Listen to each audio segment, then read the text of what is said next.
In this example, we're being asked to compute the forces in three members. So these members are BC down here, CF, this diagonal member here, and BF, which is this vertical member here, okay? So again, we're being asked for these three member forces forming this little right triangle, okay? Now, at first glance, you may be thinking, ooh, this is a little tricky. How am I supposed to pass a cut section through this, right? Again, we got BC, CF, and BF. So it's a little odd, right? You can't really slice a cut like this through here. This isn't really going to work for us because you can't really, if you put a cut like this, you can't really separate this into two different rigid bodies, right? You really shouldn't pass a cut like this because then you're passing through too many members. Your cuts need to pass through three members specifically. So you may be wondering, how do we do this? Well, let's talk about it. So under solution, I'm going to say that since these members are not convenient to pass a cut through, I'm going to say let's pass a cut through nearby members and then use a method of joints operation with our method of sections operation. Okay, so remember we talked about that in the background video. We said we can use these method of joints and method of sections together if we're given a geometry of a truss that, you know, maybe is difficult to deal with, or we're being asked to find a member force in a member that's kind of hard to cut a section through. So here's what I'm going to do. I'm actually going to pass a cut section through these three members right here. I'm just going to pass a cut through BC, CF, and EF. Now notice that this cut will still cut through two of the members we're interested in, but then it's also cutting through this top member, which we don't really care about, but we're going to use that, okay? So if we pass a cut through these three members, we're going to get two of the member forces we're interested in and one extra that we're not really interested in, but that's okay. Once we know this member force from method of sections, we can then move to this joint F, and do one method of joints operation at joint F to solve for the force in BF that we're being asked for, okay? So let's do that. Now, before we do that, I want to ask you the question, do we need to solve for external reactions first? So let's ask that. Do we need external reactions first?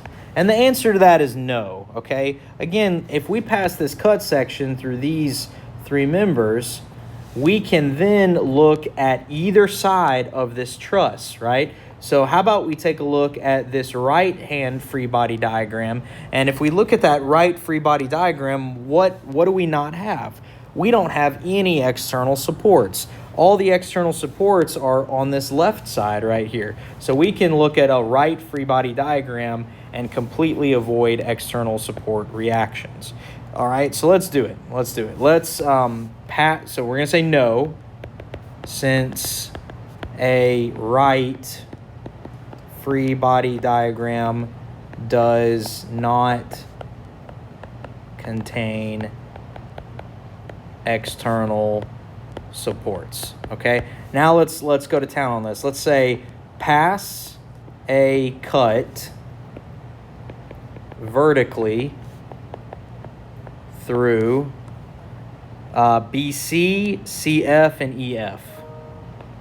BC, CF, and EF. And notice that, again, two of these are members that we are interested in. We're interested in BC, and CF. It's just EF that we don't really care about, but we can use EF to calculate the thing we are interested in, all right?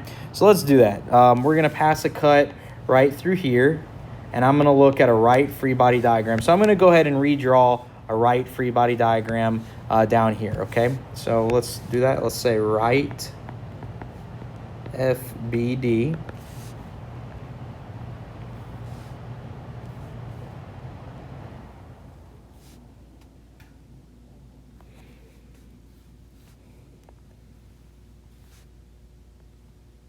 There we go, and I'm just gonna trim this up just a little bit, make it look a little nicer.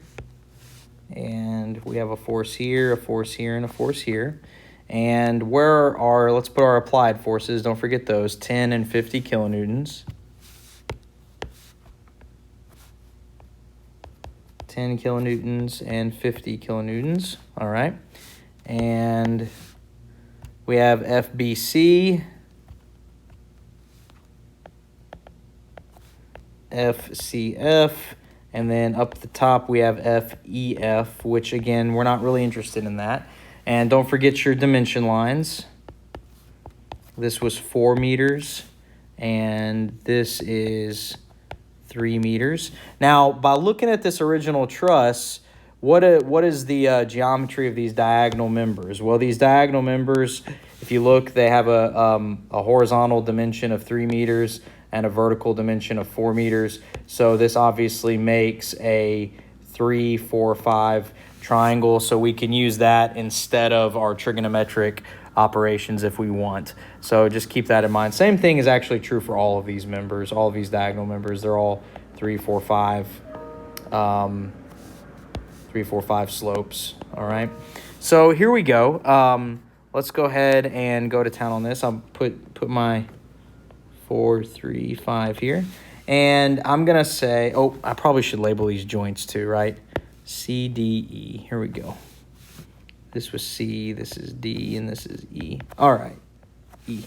I'm going to say sum of the moments about point C equals 0. Now, when I perform this moment equilibrium operation, what am I solving for? Well, if you're summing moments about point C, you're going to end up solving for FEF directly, right? Because these other two forces, FCF and FBC, pass through joint C, so they're not going to cause a moment, right?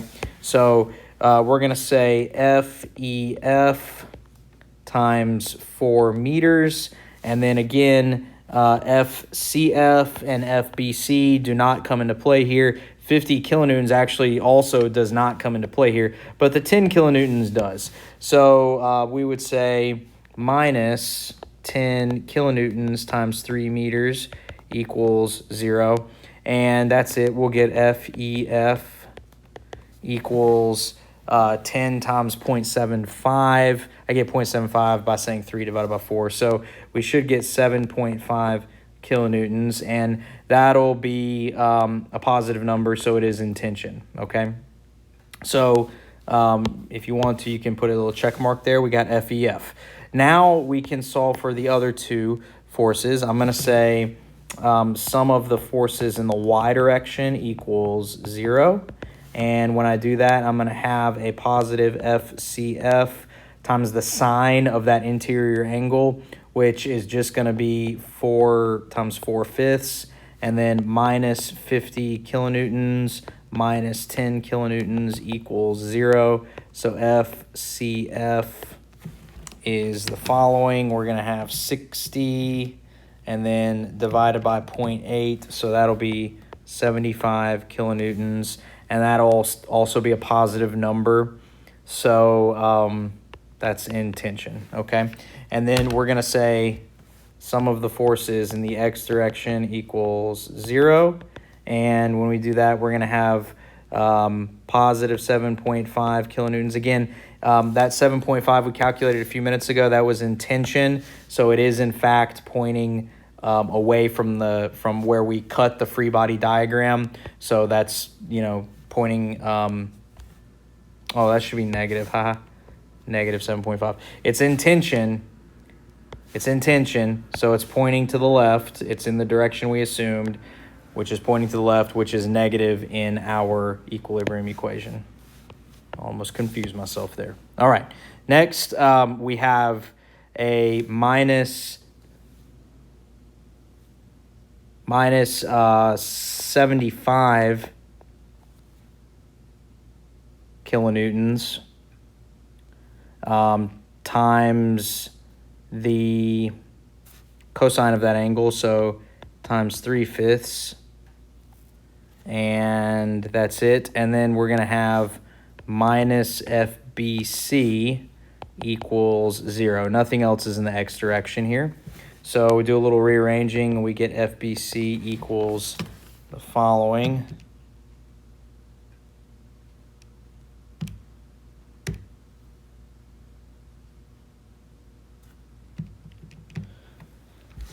So I get a value of negative 52.5 kilonewtons, which is 52.5 kilonewtons in compression, okay? So we have two of our answers, right? We wanted FCF and we wanted FBC, which are, again, two values that we were asked for, right? So we can go ahead and check these off. Now, we were still looking for BF, right? Remember BF, the force in BF, that's right here. So here's what we're going to do. We're going to perform a method of joints operation at joint F. Perform a method of joints operation at joint F. So what do we have at joint F? We're going to have our free body diagram. There's joint F. We have 20 kilonewtons coming down on top of it.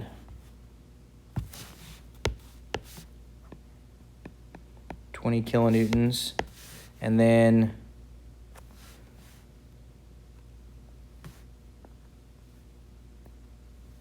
we have all of these forces, okay? So let's label them. I got to scroll back up to remind myself. We have FEF. Remember, we calculated that earlier, right? FEF, that was in tension. So that means it's going to be pointing away here. FEF was 7.5 kilonewtons. And then we have FCF. We calculated that a few minutes ago. FCF was 75 kilonewtons in tension. And we have these other two forces that we don't know right now. We have BF and FFG.